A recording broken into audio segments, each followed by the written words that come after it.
Good evening and welcome to Just the News. I'm Faye D'Souza. We're going to start today with a special focus on the state of Maharashtra that's suffering right now with terrible floods. The people need our help. Here is your update on what's happening in Maharashtra right now. With the severe floods in the Raigad and western parts of the state of Maharashtra, over 149 people have died. More than 100 are still missing. Thousands have been displaced or affected by these floods. According to official data, Raigad recorded the highest death toll with 60 people dying so far. 41 have died in Satara. 2 lakh people have been evacuated from their homes. Remember, this will also mean that homes are destroyed, all their belongings are gone, crops and farmland have completely been washed over.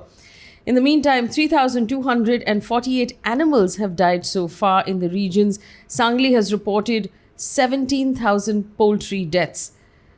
The Raigad District Administration also today called off search operations for the 31 missing people from the Talai village that was affected by a massive landslide due to heavy rains last week. 53 people died in one village. 31 people were missing, they're still missing, and they're likely to be declared dead with due process. Maharashtra Chief Minister Uddhav Thackeray has said a relief package will be announced, although he was criticized by the opposition for the delay in the announcement of that relief package. He has also said a separate force for the state on the lines of the NDRF will be set up for vulnerable districts to ensure quicker response during natural disasters.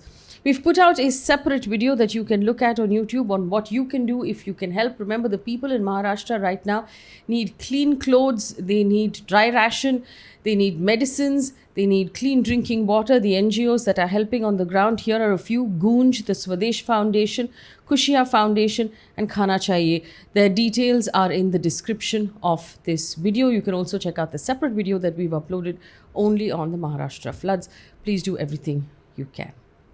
Moving on to other news from other parts of the country, the BJP's Karnataka Chief Minister B.S. Yediyurappa announced his resignation today. He announced his resignation, incidentally, at an event to commemorate the second anniversary of his government in the state of Karnataka. In fact, he got a little emotional and he teared up during his speech. It did seem, though, from his speech that the big factor to his resignation was his age. B.S. Yediyurappa is 78 years old. He said, and I quote, "It's not out of grief, but with happiness. I thank the Prime Minister Narendra Modi, Home Minister Amit Shah, for allowing me to continue even after 75 years of age. I will be involved in party building activities in the future." Speaking to reporters in Raj Bhavan, he also said, "No one has pressured me to resign. I did it on my own so that someone else can take over as CM after completion of 2 years of government. I'll bring the BJP back to power in the next election.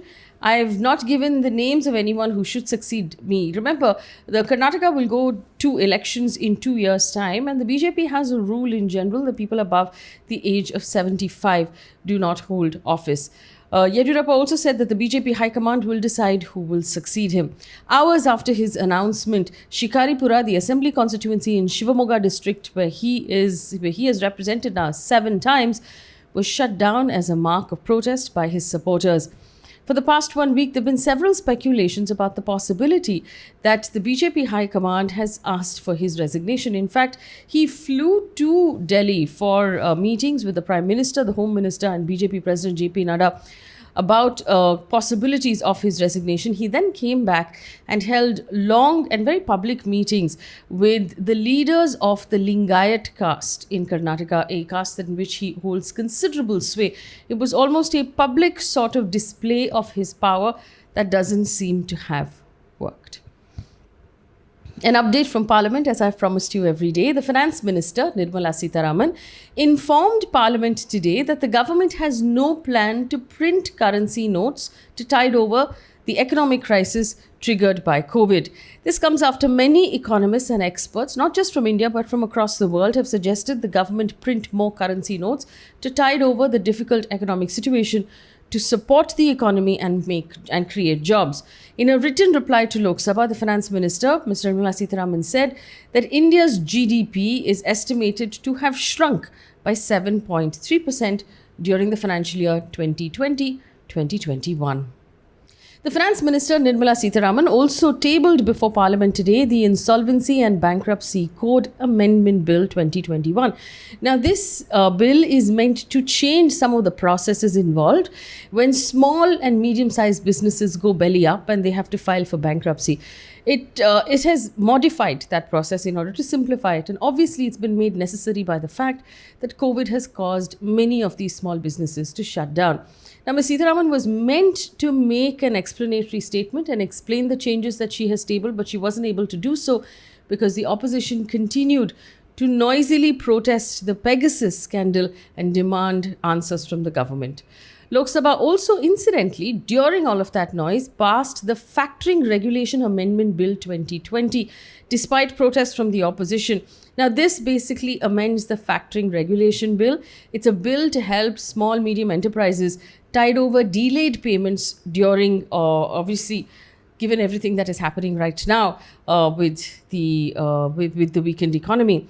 But there was chaos in Lok Sabha today. The bill was passed via voice vote without discussion, just like what happened with the farm bills last year. In the meantime, Congress leader and the chairperson of the Parliamentary Standing Committee on IT, Shashi Tharoor, has asked for a Supreme Court judge monitored investigation into the Pegasus snooping allegations. He's hinted that opposition parties will continue to disrupt Parliament noisily in this fashion until the government agrees to a structured debate on the topic. Parliament session was stormy again today as the opposition continued to raise slogans, hold up placards and stop any order of business until the Pegasus snooping row and the farmers issue is brought to the fore. For those of you who still fully don't understand what's happening with the Pegasus story, watch our video that we have uploaded with an entire explainer on it. In the meantime, West Bengal, the state of West Bengal has constituted a judicial inquiry commission to investigate the allegations of snooping in the Pegasus project. This comes after the name of Chief Minister Mamata Banerjee's nephew and TMC MP Abhishek Banerjee appeared on the list of potential surveillance targets. The Chief Minister at a press conference said that they hoped the centre would actually form an inquiry commission, but since it has not, the state has decided to form a commission to look into the matter. And on to a COVID update. India reported 39,361 new COVID cases in the last 24 hours, which is marginally higher than the 38,000 or 38,500 we've been reporting all of last week. So that's something that should raise an eyebrow or two. India's positivity rate, meanwhile, continues to decline. Kerala reported 11,586 new COVID cases today. There's always a dip in the number of cases reported on Monday because testing is sharply lower on Sundays. So even though Kerala is showing a dip today, we should really watch the numbers over the next 2 days to see what that looks like. Schools are reopening in Punjab for classes 10 to 12. As per the guidelines issued by the Education Department, only fully vaccinated teachers and non-teaching staff will be allowed to attend school in person. Schools in Gujarat for classes 9 to 11 opened today at 50% capacity. Schools have reopened physical classes for these students with safety guidelines in place. The Goa government on Sunday extended its statewide curfew until the 2nd of August, 7 a.m. The curfew, remember, was brought into place on the 9th of May and has been periodically extended every so often, although the government has given a few relaxations for people and businesses in the state. Let's take a look at news coming in from across the world right now. France's parliament approved a new law today that requires special virus passes for restaurants, trains, planes, and other public venues. It also made vaccines mandatory for healthcare workers by the 15th of September. If one fails to do so as a healthcare worker, that person will be suspended. Now, both of these measures prompted protests and political tensions across the country.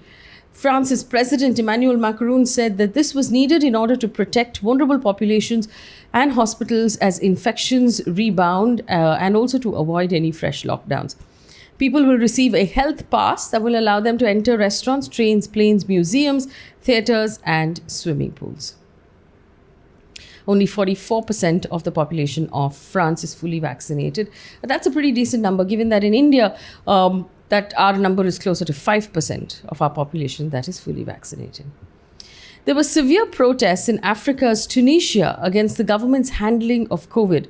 Protesters demanded the government's removal after a spike in COVID cases aggravated the economic crisis. Following this, Tunisia's president Kais Saied sacked the prime minister, and parliament was also suspended.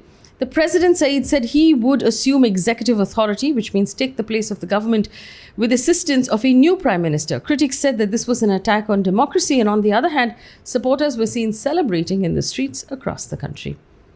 Let's take a look at an update from sports right now, specifically on India's campaign at the Olympics in Tokyo. India table tennis player Manika Batra's Tokyo Olympics campaign came to an end.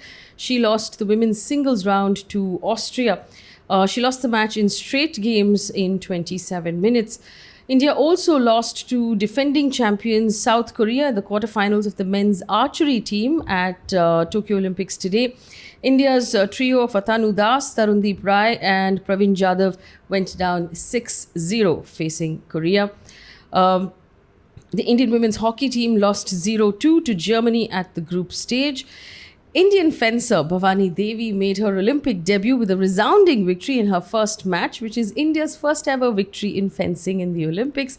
But she was then knocked out after losing to France's Mano Brunet in the second match today.